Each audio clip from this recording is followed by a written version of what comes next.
Good morning, students of class 9. Welcome back to the e-classes now. We'll continue our lesson. I hope you are staying safe at home and doing your regular studies. We'll continue our lesson in history. Pastoralists in the modern world. We are doing that chapter. And we have reached over here. Point 2. Colonial rule and pastoral life. So during colonial rule, their life was changed. They had to face great hardships, difficulties and problems. Now there are a number of factors, number of points. We'll go through one by one. So we'll talk about, there are 4 points. First today we'll talk about point 1. Then next class we'll talk about point 2. You cannot do all the points at one place or one at once. So you'll get confused. So you should learn part by part. Now first we will talk about the rule, colonial rule and the pastoral life. First we will talk about this, then we will talk about the parts. The life of pastoralists, the people, the herders, the people who graze animals. We have talked about the people who graze the animals in the mountains, plateaus, plains, deserts, we have talked about. Now, once the colonial rule started or began in India, the life of pastoralists changed dramatically. Dramatically means greatly.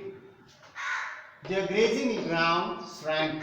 Shrank means became very small.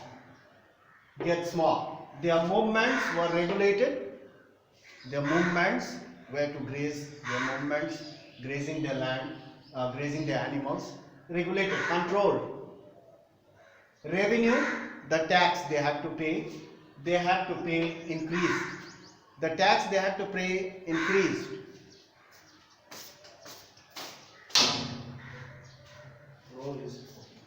The tax they had to pay increased. And their herds, number of cattle, number of animals, and their trade, they used to trade in between. While grazing their animals, they used to trade with the villagers. That declined. Decline means came down. So now these are the things.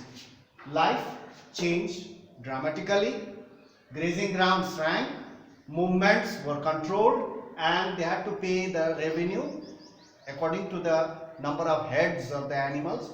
That too increased, and their herds and trade decreased. That was the general. Now first point. The colonial government wanted to transform, to change their grazing land into cultivated land. When the colonial government came over here, they saw the grazing land, they saw the forest, and they said that, oh, it is all the waste land. It should be converted into farmlands so that we can get the product and sell it in the market. We get money, as well as from the land we can hire the people and get the tax. We can give this land to the people and to the contractors, and they will pay the rent as well. So the rent as well as the product. They saw these grazing lands and the forest as wasteland, and they thought that it has to be converted into agricultural land. The colonial government wanted to transform, change their grazing land into cultivated farms for plantations. Number B, to colonial officials, the forest department or the colonial officials, all uncultivated land. Uncultivated land means grassy land, pastures as well as forest. Uncultivated land appear to be unproductive. They are not productive. They do not produce anything. They do not produce money or generate money. So it is a wasteland. They are unproductive. The land has to be productive where we can get the product as well as income. So all these uncultivated land, grassy land and the forest, it seems to them as unproductive. It was seen as wasteland. They considered those land as wasteland. The forest, oh, wasteland. Grassy land, the grazing ground, wasteland. They thought in this way. And expansion of cultivation. They started cultivating that land, cutting down the trees, uprooting the grasses and turn into farmlands. expansion, increase. Expand means increase. Expansion of cultivation meant, it means the decline of pasture. The area of pasture was reduced. Decline of pasture land and a problem for pastoralists. There was a great problem for the pastoralists to graze their animals. Their pasture ground reduced and their movements were also controlled.